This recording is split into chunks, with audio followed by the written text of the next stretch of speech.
Arguably, Van der Graaf were a truly progressive band in that they progressed every element of the band.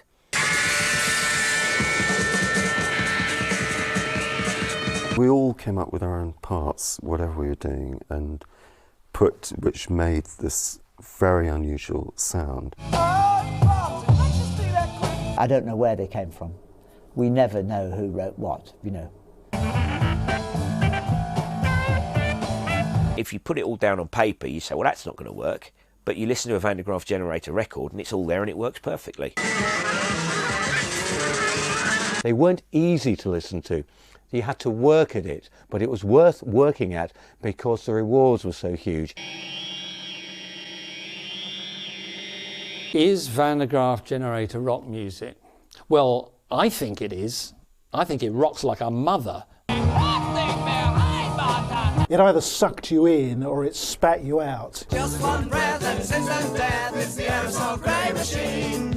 Just one breath and instant death, it's the Aerosol grey machine. To understand what Aerosol Grey Machine was, you really have to go back to the birth of Van der Graaf Generator. It started in Manchester with Chris Judge Smith and of course Peter Hamill. When I got to Manchester University, I answered an ad which said anyone interested in rock music, come to room C16.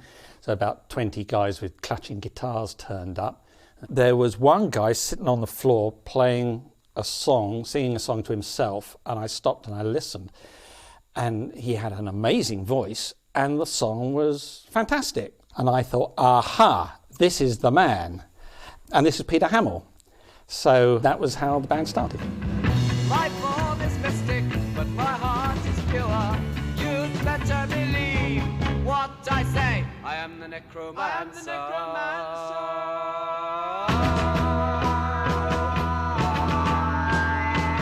Once we got a full band together, there wasn't really a tremendous amount left for me to do, apart from stand there and wave a tambourine and do backing vocals.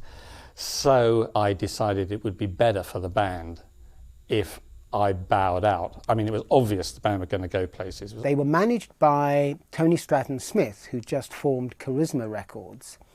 And he felt that they had a bad deal and didn't really want them to record with Mercury. But actually the band weren't doing very well anyway. And things came to a head when they had their equipment stolen outside a gig. And at this point the band got quite depressed and broke up. So Peter decided that it was then safe for him to record with Mercury Records as a solo artist. Peter Hamill went in and did Aerosol Grey Machine, and then he decides, well, I need musicians. Who do I know? I don't really know anybody in London. I know, I'll call up my old mates from Van der Graaf Generator. And things went pretty well. They in fact recorded the whole album in 2 days. And in fact they went so well that the band thought that they would get back together again, which they duly did. So he got back the band, did an album under the name Peter Hamill, which was effectively the first Van der Graaf Generator album. But of course their manager didn't want them to record for Mercury Records, so he wouldn't let the rest of the band sign. Only Peter Hamill was signed to them. But because it was him guiding it and pushing it, it's very much a solo album under that guise.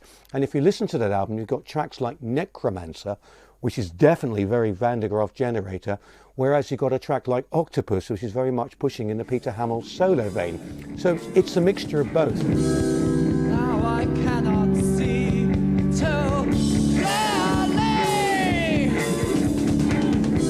and already my tread stands bare. The musicianship is very high, of high standard, and experimentation. And I think, although it was recorded quickly, they knew what they wanted to do. It's typically quirky, and I think if you heard it in isolation from the Van der Graaf Generator catalogue, you'd probably pinpoint it as being slightly more of a Hamill solo album, because it is slightly more subdued, it's slightly more esoteric perhaps than the later outputs. But I think instrumentally it is a very formative album. To me, it's interesting, some good songs in it, but it's got a very 60s type of feel compared to the later stuff. It's a curio, like many of those first albums by what would be seen as the great progressive rock bands. For enjoyment, I will always go to stuff later in the band's career. Looking back, it's full of holes and it doesn't stand up particularly well, but in terms of what it meant to the future, it's majorly important.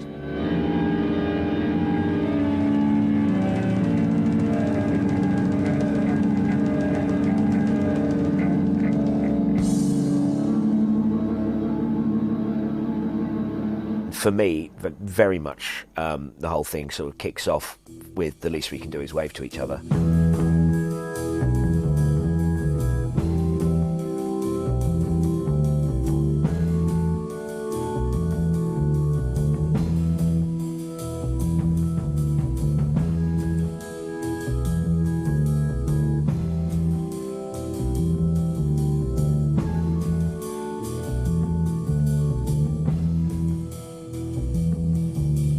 The Least We Can Do Is Wave at Each Other, which is one of those great Van de Graaf Generator album titles, was the first proper Van de Graaf Generator album. This was the album they made without the Peter Hammill solo sword of Damocles dangling over them. They went in as a band. This was a democratic unit and said, right, okay, now what are we going to do? We're going to do it together and we're going to do it locked in as a band. And because of that, it has more cohesion. And because of that, I think it's the first proper Van de Graaf Generator album. Tracks like Darkness had that ability to open up a new horizon for them.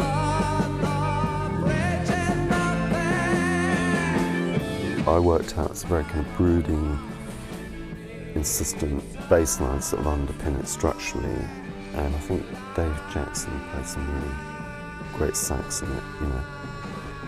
And again, there was like a real momentum. It sort of formed itself, but we all put in our own parts and it worked very well. Darkness, you know, was a classic track for us. A great opening track, you know, we'd go on stage and start, and, you know, with all the gentle rhythmic cymbals and wind and moaning and things, and then suddenly you hit the verse and you've got, you know, power, double horns and double saxes.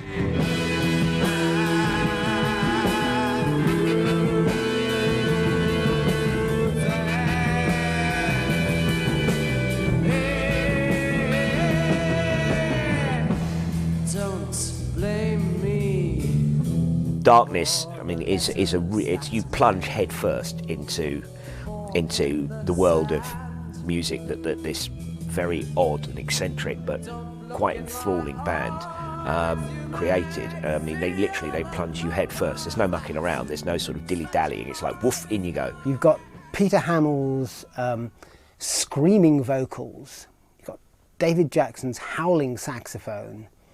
It's sonorous organ from Hugh Banton. All of it driven along by this bass riff. It's really quite ferocious and feels like almost having your brain sucked out of your skull. It's got all the elements that we now think of as being classic Van de Graaf. It's got an amazing tune that doesn't do what you think it's going to do. It's got deep, complex lyrics. It's got Jackson and Banton, this extraordinary duo of the organ and saxophones being electronically mangled. We were very physical on stage. You know, Hugh played stage right, I played stage left. That was always always seemed the balance. He had his big organ stacks and power, and I had my saxophone stacks and power. And to get the balance, you know, the double horns against the organ was what became our sound.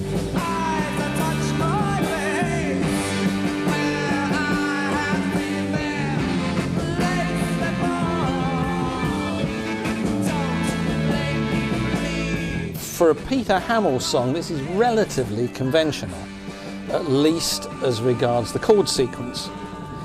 This makes it quite an accessible track for people starting off listening to the music. This is basically a 3-chord song, but what's interesting about it is he uses an E root, and then he plays a C major chord over an E root and a D major chord over an E root. And it creates a tension which works really quite well with the lyrical content of Van de Graaf Generator stroke Peter Hamill. So the C and the D are creating the tension against the E root. And this is very typical of the type of things that Peter Hammill would write, and as I say, put it to the rest of the band, who would improvise or work out their parts once he'd presented the song to them. Quite often he'd come up with really quite a, well, to varying degrees, sometimes quite worked out, and other times like quite a loose sort of skeleton of a structural thing to which, you know, we'd virtually co-create the music, you know. Day dawns dark, it now numbers. Day dawns dark, it now numbers infinity. Life crawls from the past, watching in wonder. I trace its patterns in me. The lyrics are always completely baffling with Van der Graaf Generator. Numerous interpretations can be made. Hammill, immensely talented lyricist, superb poet, but very obscure. I've got to tell you that I think he's a genius, and that's not a word I fling around in a casual way. He has this extraordinary gift of focus and creativity, and all this creativity and this intelligence has been poured into the art of songwriting. Peter Hammill also redefined what a rock and roll vocalist was supposed to be about, in that he didn't follow any of the conventional patterns of singing. He would use his voice and fly into the upper registers, make almost sort of animal howling noises before returning to grunts, growls. These were not in the usual rock and roll repertoire, at least not in the way that Peter performed them. I think he was better with Van der Graaf Generator than he was with any of his solo material. I think the band gave him the expanse to really move and flow and experiment. Hamill's always been at his best, I think, when exploring the darker side of life, the fears, the nightmares and so forth, and doing it in a fractured and fragmented way, and allowing the band almost to follow him. He sets the lead with the words, and they almost try to juxtapose what they do inside that particular framework. And it worked beautifully with Darkness because it's eerie. There's not much hope in some of Van der Graaf Generator's music. In fact, Bruce Dickinson from Iron Maiden, who's a big fan, once described their music as positively wrist-slashing stuff. Now, I wouldn't go that far.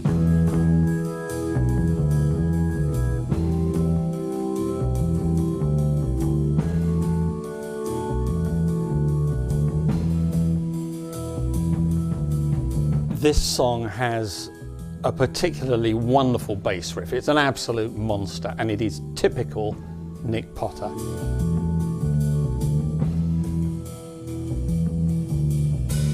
It holds the whole thing together, and it's him announcing his arrival on the scene. Nic Potter's bass part on Darkness starts beneath the piano, and once the piano moves off into another area, it kind of builds by itself in a kind of bolero-like fashion. It's a basic riff, but as the song progresses, he adds his own colour to this basic riff until it becomes literally a tour de force that drives the entire song.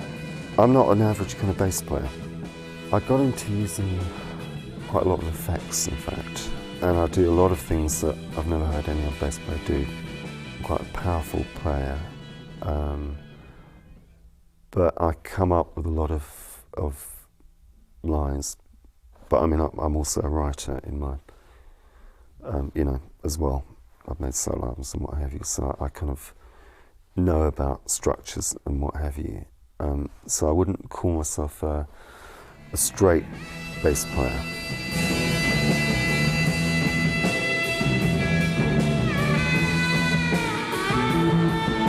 And Nic Potter was a very good bass player, I think, because he had a bit of taste, he had feel, you know, the groove. These are the important things for him as a bass player. Some of the tracks required a bit of technical ability, which he obviously had. So he came, I think, from the right school of music. It wasn't just technical. That is quite prevalent on not just Darkness, but quite a lot of the tracks that he was involved in. I don't think you could turn around and say he was a genius in musical terms. I think it'd be fairly hard to say that about almost any bass player. but he was a highly competent bass player. He's just perfect for the job. He fits in beautifully. He sounds completely assured, completely at home with this weird music. Even the sound he uses is just perfect. And he anchored a lot of the music, so that when they went off on their flights of fancy, there was always the man there rooting it. Really, I think the best thing that you can say about him, as a bass player, is that he didn't stick out. And in those terms, that's actually praise and not criticism.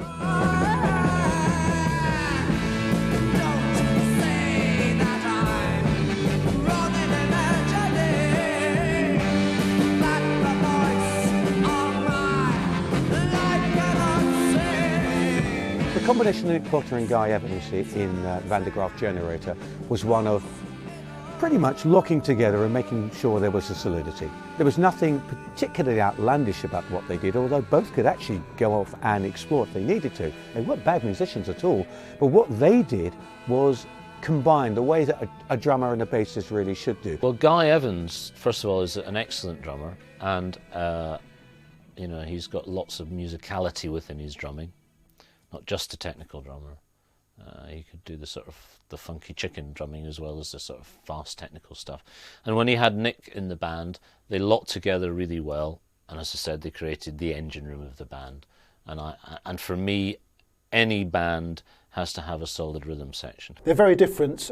Guy Evans is sort of almost like a psychedelic jazz drummer, really. His interjections and fills are not like regular rock drummers' stuff. It doesn't come at the end of every 8 bars. The drummer goes dubba dubba dubba dubba dub. You don't get that with Guy. You get an extraordinary short passage of solo percussion work suddenly pops out and moves the song on in a different direction. There's no other drummer like him. He's not like a standard, straightforward type drummer at all, although he can do that stuff if required. Very intuitive and very powerful, but on a big stage he can really hack it and comes alive.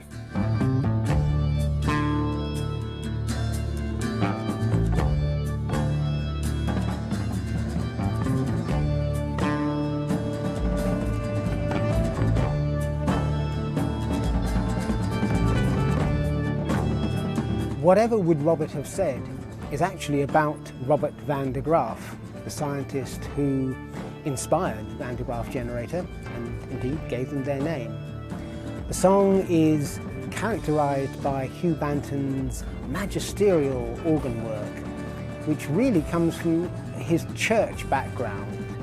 The classical church sound that Hugh Banton portrayed became very quickly one of his trademarks, but it became a trademark of the band as well.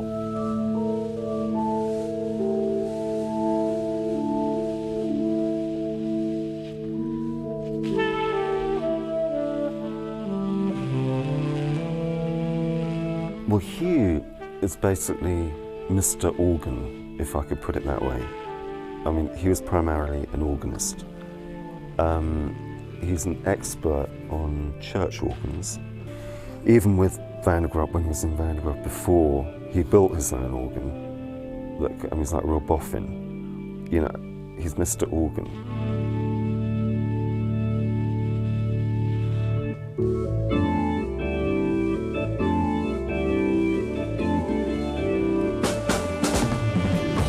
People say that Hugh Banton's organ style is churchy. Well, I think this is really the wrong word to use.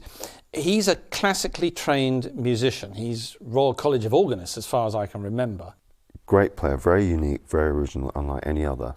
But essentially, he's a really good organ player in the sense that he would play bass pedals when Nic Potter wasn't in the band. They didn't have a bass player, so he'd be playing bass pedals. And he also was able to see the bigger picture musically. He would create sort of slightly odd sounds, so he understood the instrument very well. Hugh often would realise that we needed this to finish the piece, to resolve all of the things that were going on. And he'd say, I need, give me an evening, give me an afternoon.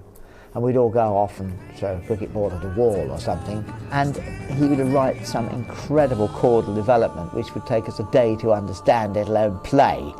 And but you know, he was at the height of his powers in terms of arranging things in those days.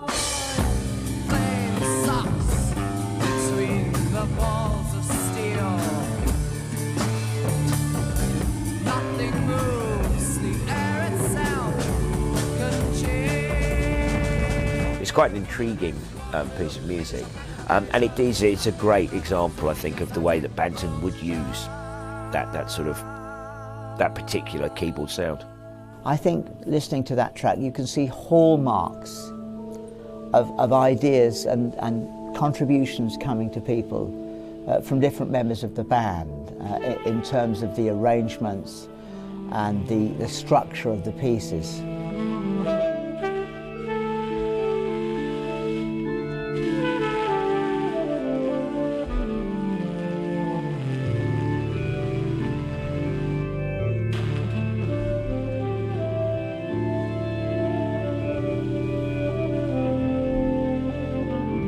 I felt like, you know, I had arrived in Van der Graaf. All the things I'd been doing for all these years. I mean, I started when I was about 13.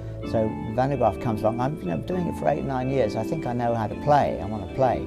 David Jackson was and is, again, a great free-form musician. One who goes off on his own and seems to lose his way so often. But you never get tired of following the journey. You may end up in the cul-de-sac, but what a great cul-de-sac it was. And sometimes with David Jackson, you feel the journey is far more intriguing than the actual destination. Often when we were playing between the organ, Peter on guitar, or Peter on keyboards, or Peter on voice, you're not absolutely sure who played that. Oh God, it was me. You know, not absolutely sure who played what at certain moments of confusion. Something very special about his playing. He can be extremely emotive, almost in a way that when you hear his playing, it stirs something, you know, you kind of feel like a tear's about to come. It's a weird thing, you know, he can be like that. Or very kind of powerful.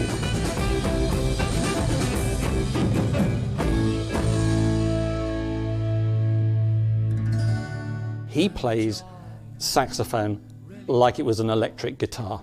You listen to it and he caters for, he fills the space where you might expect the guitar to be with the most wonderful array of sounds from his various saxophones. He is an amazing musician. He's capable of tremendous lyricism and great blasts of raw power.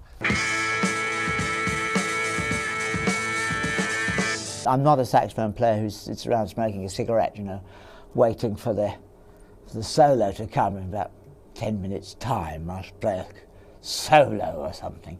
I'm not like that. I've just got to be part of the music all the time.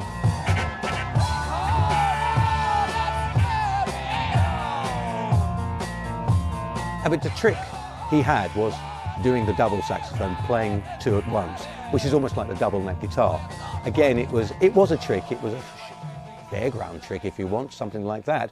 But it worked well because not only was he actually impressing visually and people going, wow, look at what he's doing, it actually did have a great sound. What I really remember from those early sessions was, you know, he'd be standing there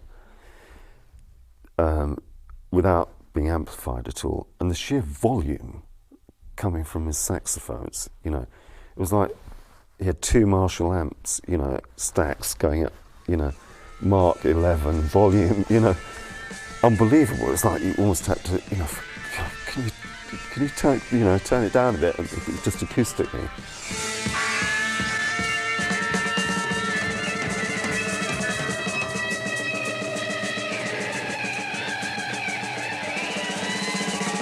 You have to bear in mind that I was playing with effects. I was playing with octave dividers, so it wasn't just 2 saxophones. Sometimes it was, I mean, in the most ridiculous sounds, it was 8, because I've got 1 up, 1, 2 up, 1 up, and 1 below, 2 below, and that's the one I'm playing. So, I mean, effectively, it's a ridiculous 5-note chord with all the split harmonics in it. It is grunge, basically, before grunge existed. This is the kind of wallop that I was able to do.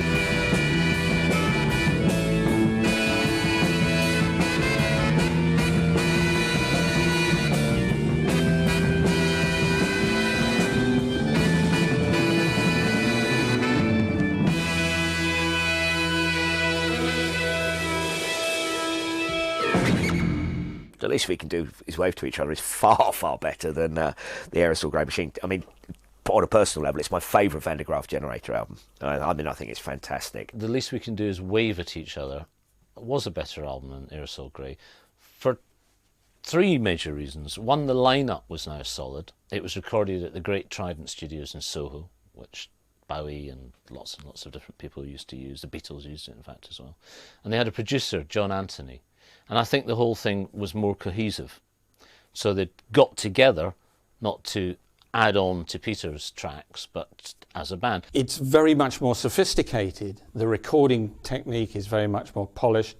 The songs are more geared to the band. You have Jackson now, the final element, stirred into the mix, the final bit of alchemy.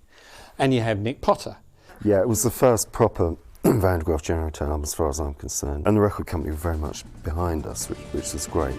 There was like a huge feeling of momentum within the band, you know, we were kind of unstoppable.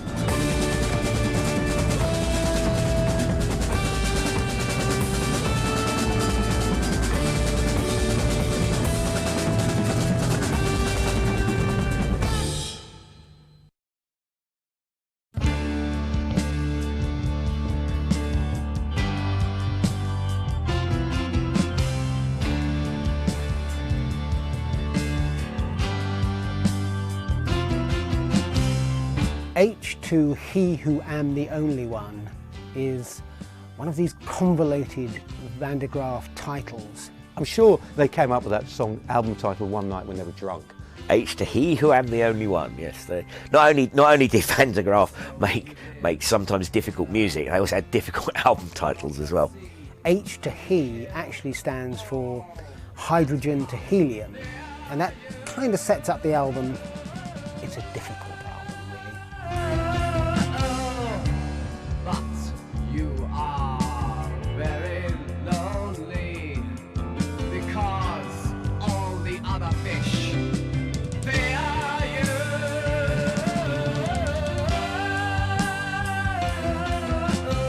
It has the lot, and I don't just like it because it's got one of my tunes there in Killer. It has some splendid songs, they really are terrific. And it's got Van de Graaf Generator doing what Van de Graaf Generator did. Going at a good tune and dismembering it, turning it inside out, playing it backwards. It's almost like an instrumental free-for-all. Everybody's playing off each other. Nobody really seems to know what the other one's going to be doing. And I think that's part of the attraction. You know, I think, you know, they surprise the listener by going off on these tangents, and secretly I think you're surprised as well because you think they don't know what they're doing either. H to H, you've got more complex melodies, you've got more diverse lyrics, more different zones, you know, space. I was writing lots of nasty harmonies, vicious, aggressive harmonies in writing things like that. I mean, so frightening that one of my girlfriends at the time used to cover her child's ears.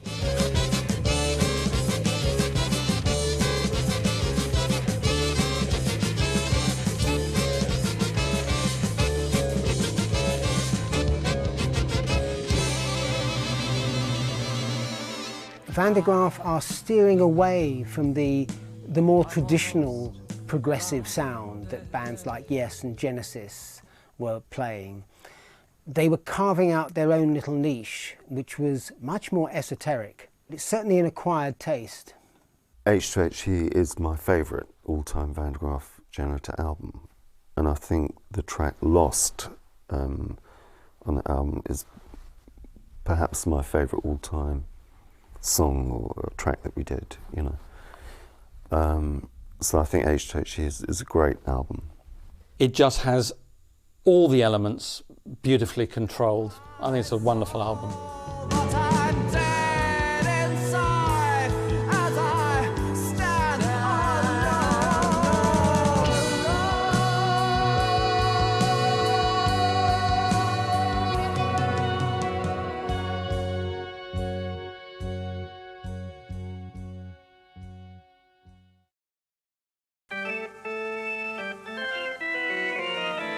Theme 1 is a real oddity.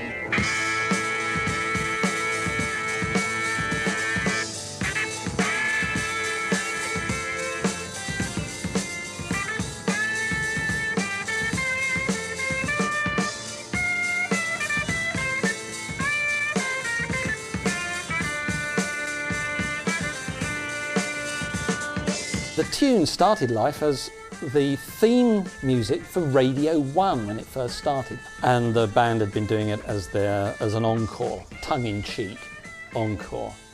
But it came out as a single and was a huge hit. I play the tune, and Hugh plays all the harmony and incredible improvisation, multiple parts that he has to play. Guy plays a steaming drum track all the way through it, and the record company were right. It was a hit, and it was a hit in Italy. So, you know, it opened the door for Van der Graaf to a much wider audience.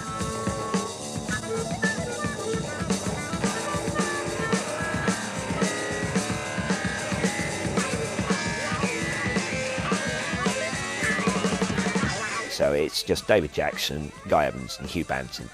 And Banton is playing bass pedals anyway to mask the, well, to cater for the fact they don't have a bass player. I personally on theme 1 don't really miss the bass that much. It's a very strong melody, and David Jackson and Hugh Banton, who are playing the melody, play it very well, and Guy Evans, as I said, is a great drummer, and he's sort of free to be a bit more, I suppose, jazz-like in his approach to the playing on that particular track. And it worked.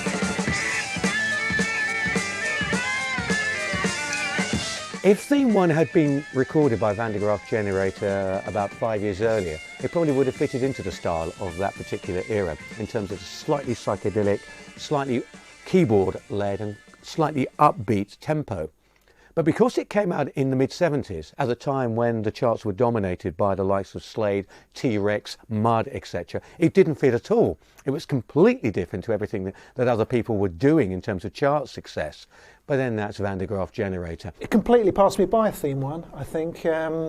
Maybe it was because it was so atypically Van der Graaf that I didn't really notice it at the time. It's probably just as well it wasn't a hit, because I think if Van der Graaf Generator had had a novelty hit early on in their career, that would have screwed them right up.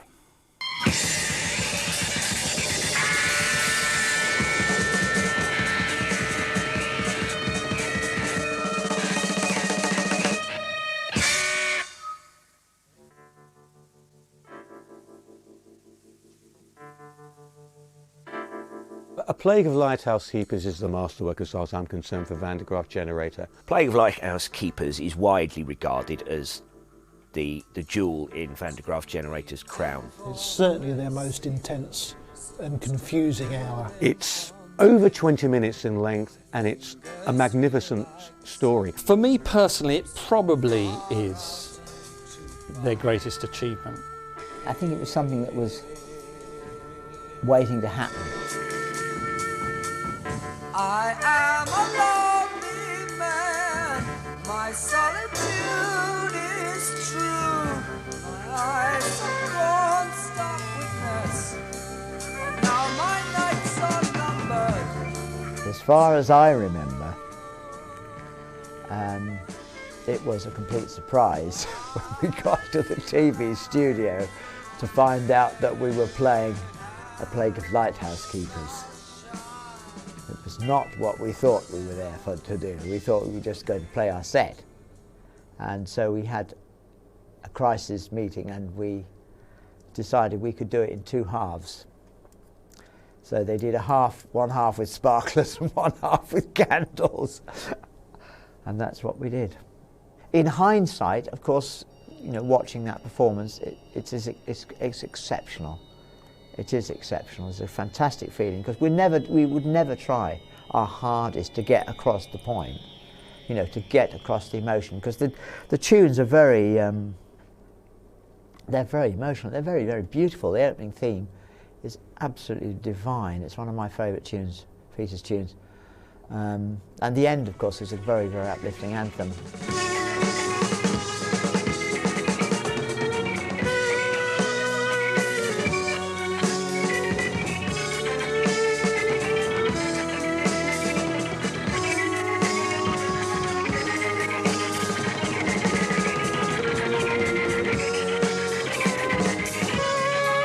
Plague of Lighthouse Keepers is a 23-minute opus that was divided up into 10 different sections, which had such sort of curious titles as Custard's Last Stand or The Clot Thickens, which I suppose is what for Van der Graaf passes as humour. But of course, length isn't always everything, and you know, you can lose your way very easily. You get bits where the band do the jazz thing, we hope you like our new direction, Jazz Odyssey, kind of off in all directions. But see, the great thing about it is it always keeps on drawing back to a central theme, and climaxes quite superbly. I think the final piece, which is called We Go Now, that melody, was perhaps the starting piece, and I actually wrote that piece. It's my music. And I think Peter was very taken with that melody. I think he was very taken with him, although I didn't get to play on it. This is somewhat ironic, you know. You wouldn't let me play up, no. Can't I play a little? No. Don't need you on that bit. Okay, all right. Lighthouses, my house, the key. What can I find? This is a self-contained story. This is a story of a lighthouse keeper and how he deals with death, with life, with not being able to save ships that crash on the rocks, with not bothering to save some ships that crash on the rocks. It's got guilt, it's got frustration, it's got agony, it's got angst. It's a wonderful piece of work. There's some mad ideas. There's some beautiful melodies. There's some very, very powerful things. All the complicated bits, the sudden changes, are there for a reason. They're there for a musical reason, and they carry the story on. They carry the meaning of the lyrics on further. And the playing on it is just amazing throughout. Now, that doesn't seem very much. It's like an absolutely mad march.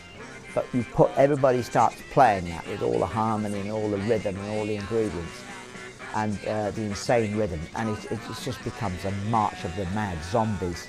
It's absolutely exhilarating to play.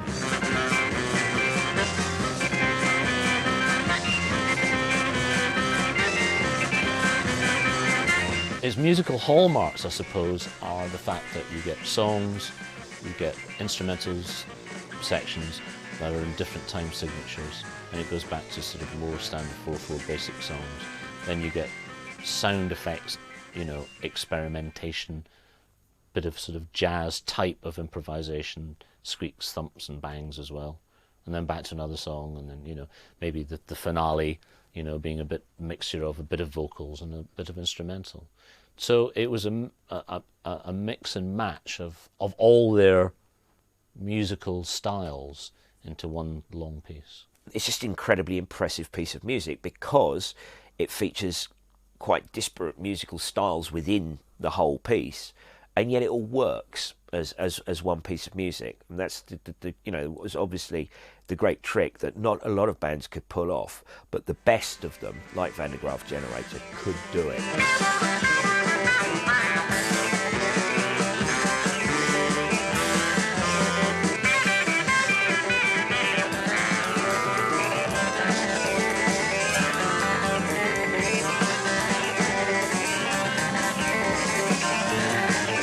If you listen to Lighthouse Keepers, it's very good, but there are parts which are quite disjointed within it. And I think that's fairly obvious that's going to happen. I mean, Peter Hammill wrote this as separate songs or separate parts, and then the band pulled it together. One of the elements that the band brought to it was that at various times you would have half the band playing one section of the piece, while the other half of the band played another section of the piece.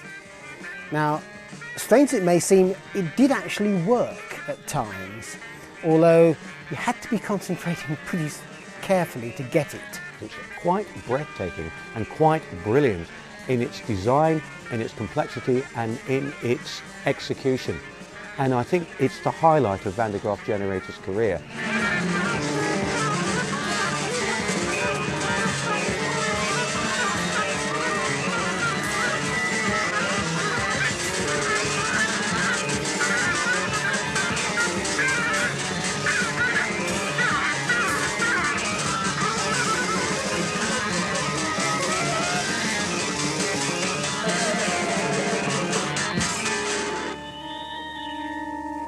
Van der Graaf split up after Poor Hearts and Peter Hammer went solo for a couple of years. And then he felt it was time to reorganise Van der Graaf, as it were. I think to reunite or reform is probably not the right term for someone like Hamill. There was a new energy, you know, like they'd found it was time that they wanted to be with each other again. And I think Godbluff was one of those moments. They'd come back, there's a lot of energy. A lot of the ingredients were still there, the unusual time signatures. You know, the musicians basically weren't going to change that much in the few years that they hadn't been working together as Van der Graaf Generator. But they were bringing fresh ideas in as well. And I think that is reflected in the whole of the record. And it's a very focused record. Between me and you, my constant friends, ever close at hand. You and the undercover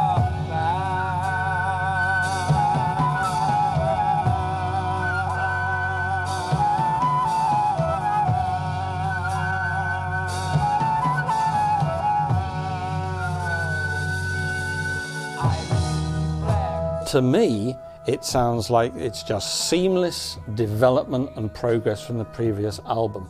I think this is them at the top of their game. We didn't work with a producer anymore, so we were grown-ups now. We didn't need to be told how to record or how to mix or how to, you know, even how to start laying down tracks, all of the things that we had to be taught.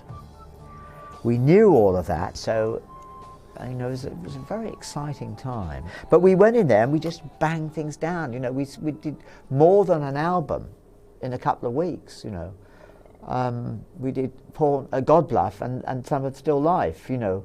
We did another couple of extra tracks, so we even had choice. And for the first time in our life, we were ahead in terms of our contractual obligations. We had repertoire. I think the feeling that we were working faster and we were thinking more about playing live now. More of a live feel to our recordings, I think, then.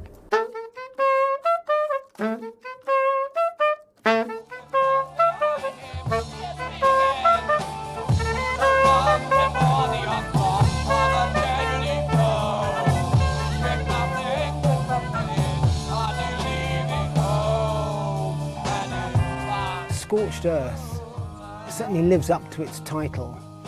It's a remorseless vortex of sounds and textures that builds with a kind of anarchy running underneath it, certainly vocally. It's almost shades of Marquis Smith and the Fall, curiously enough. And then it gets to a sort of magisterial interlude before it builds up once again to an awesome finale.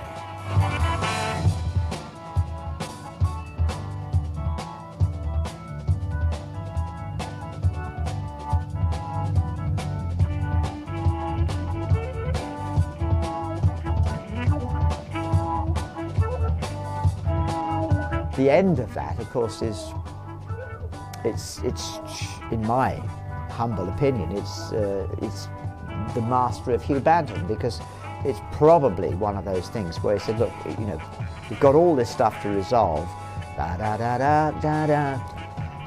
all these different ideas and things. I can't remember what they all are because there's about 10 more ingredients that go into it. Resolve them all, fuse them all back into each other, change key 100 times in some stressful hypnotic resolution, and you know, you've got a blinding end, and find a rhythm, an underlying drum thunder that can go through this 4 minutes of devastating conclusion, and you've got Van der Graaf writing at its peak, really, and it's an incredible piece to play.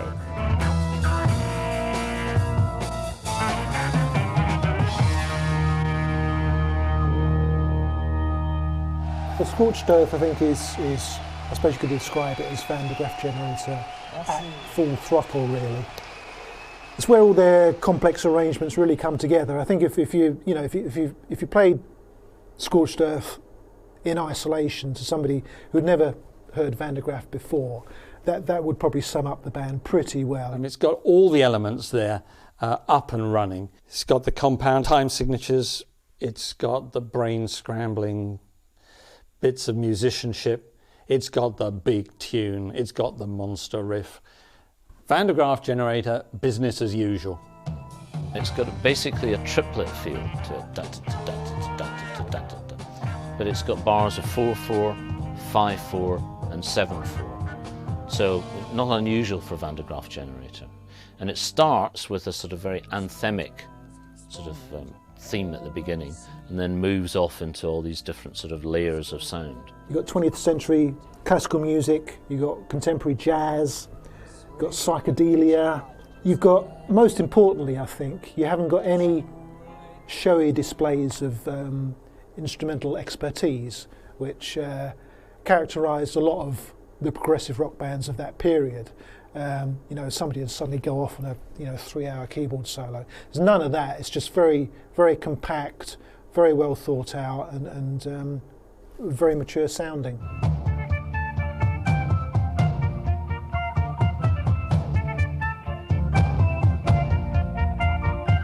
Sleepwalkers ends the Godbluff album in style. It has the same awesome build-up going on with it, but there appear to be a few more jaunty moments. They are able to relax for a moment and let a few more musical interludes, lighter musical interludes, intrude.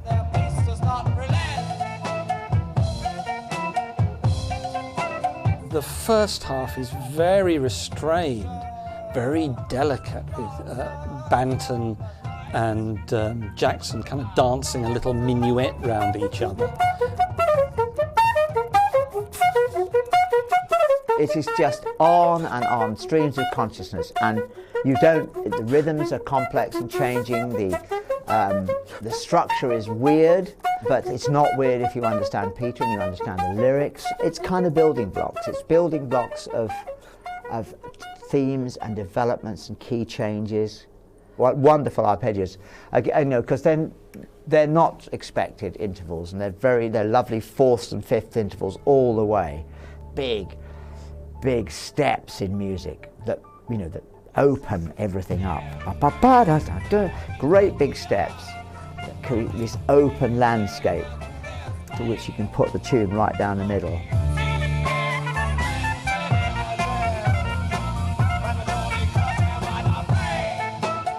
And then you get this extraordinary thing. You get a Van der Graaf Generator joke. You get a bit of cheesy come dancing music, which is very, very funny, and it's also very expertly done. Not what you expect to hear.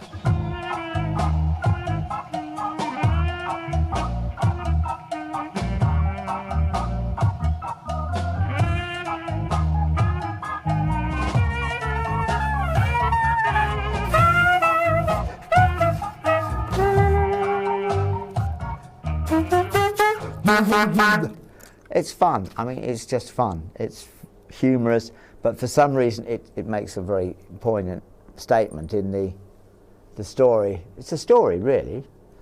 Not that I ever really understood it. And then the second half of the song is the same tunes, the verse and the chorus and the middle eight, but it's done in a more regular, hard rocking style. I think it's a brilliant piece of work.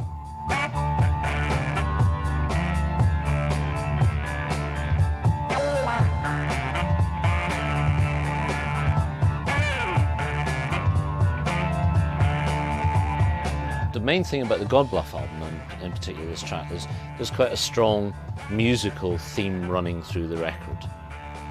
And also his lyrics had got a little lighter at this point. Everything was a little bit more melodic than it had been in the past. There's 4 tracks on the album. I don't think Sleepwalkers is particularly one that stands out above the others. I think they've all got their merit on that album. I think for Van der Graaf fans, Godbluff was probably the ultimate comeback album for them. I don't think they could have done any better. They certainly, I think, pleased their hardcore following by, being typically indulgent and intense or whatever. But there was a degree of accessibility there also that I think had been missing previously. They came back a more disciplined band.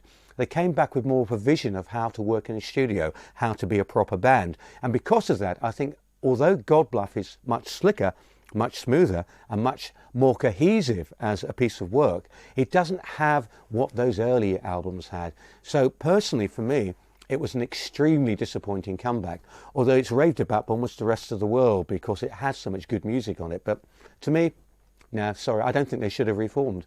Godbluff for me is a bit too heavy and kind of discordant and not really, you know, not my favourite album at all, frankly. Not my cup of tea, really. It's only got 4 pieces of music on it, and all 4 pieces are very, very good. But I still would say that not one of them is better than the classic material from the first phase of their career. It's a worthy comeback. It's not a pointless comeback, but it's certainly not, you know, the be-all and end-all of Van der Graaf Generator's career.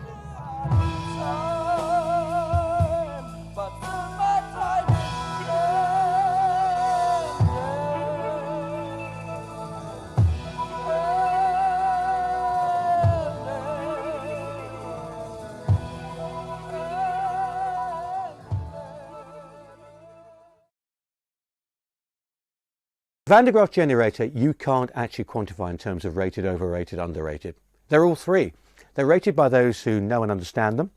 They're underrated by those who've never heard them because they haven't heard them, and everyone should hear Van der Graaf Generator. And they're overrated by those who put this mark of genius on them. They weren't geniuses. Had they been briefly successful, they would have gone back to obscurity again. As it was, they remained a powerful cult influence on other people. They were always going to be more influential to other bands, probably, than they were ever going to be to the public. This was a band whose unique impact was the fact that no one realised what they were doing, least of all themselves. And here we are in the 21st century talking about a band whose, for me, their great works are now 30 years plus away, but it doesn't sound like it belongs there. I think the time is right for reappraisal of Van der Graaf Generator because, you know, without a doubt, they deserve it.